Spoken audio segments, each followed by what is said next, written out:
football from True Love's Pizza and Grits on Riverside Drive. Now, here are your hosts, Dan James and Eddie Bobo. And thank you, Bill Jones, for that intro. We are live at True Love's Pizza and Grits at the end of Riverside Drive for this evening's edition of Thursday Night Preview. Well, Coach, let me get you started on this one. Let me throw one out there to you. All right. Did we find, or did UT find the replacement for Jalen Hurd last week in Malik Gray?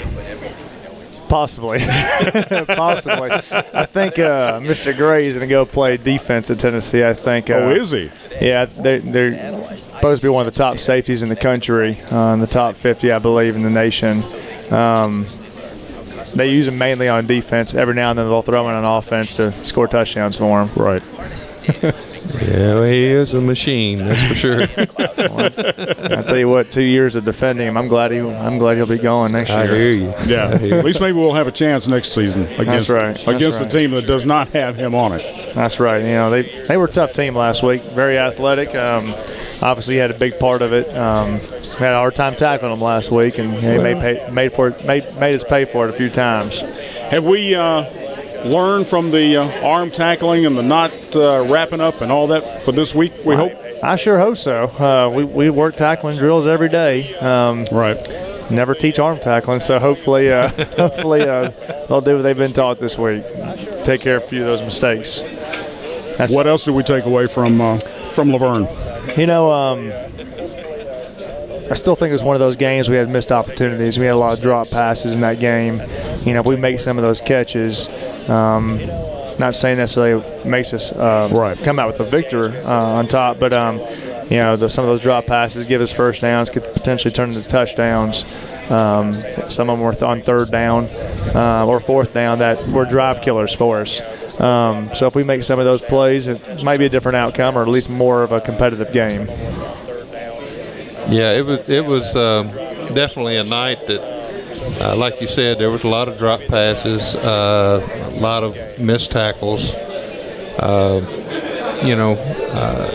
guys played their hearts out. They did. And I tell you what, our defensive line got some penetration and was, that close several times to making a tackle for a loss, and they'd get the ball off or hand it off to somebody else, and the next thing you know, a big play comes out of it. So right, felt good about stopping the run there for a little bit. Then every now and then we'd have him bottled up, and he'd squeak out of a tackle, and he'd be gone. Yeah.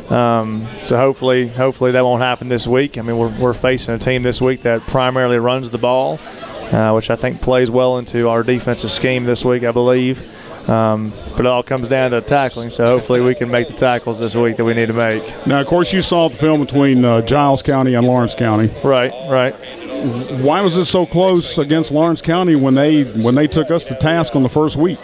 Well, I think a lot of it, we talked before in the show about our game against Giles. We had a lot of mental mistakes, a lot of breakdowns, and we kind of made Giles County look really good that game. We helped them out a lot in that. I think when they played Lawrence, the first drive of the game, they drive all the way down and fumble the ball going into the end zone, and Lawrenceburg recovers. So a couple turnovers kind of got Giles that week. And they seemed to be more of a running football team that week as opposed to the passing.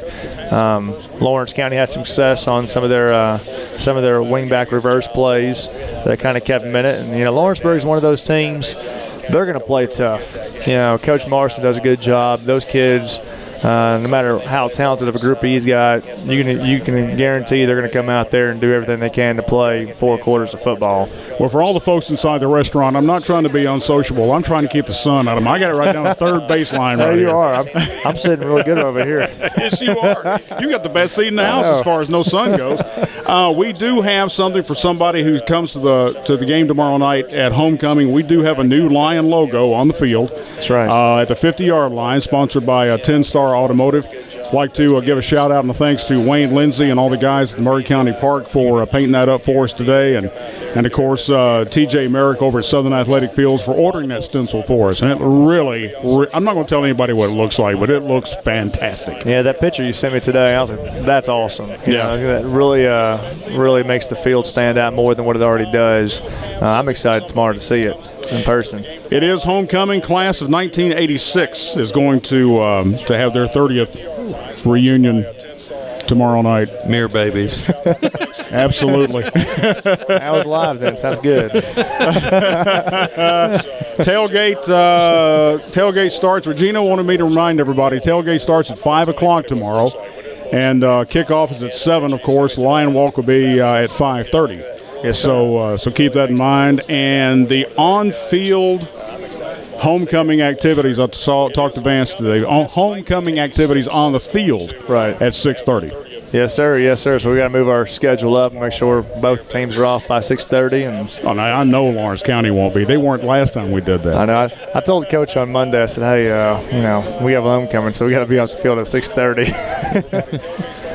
Coach never want to hear that you got to be off the field. But we've already had to do it once this year at Giles, and they had senior night first game, which it's a little strange. A little different, but I guess his motive was, let's go ahead and get it out of the way and won't have to worry about it at the end of the year maybe. I'm not sure, but, that's what it is. I heard today Marshall County did senior night their first home game, so, you know.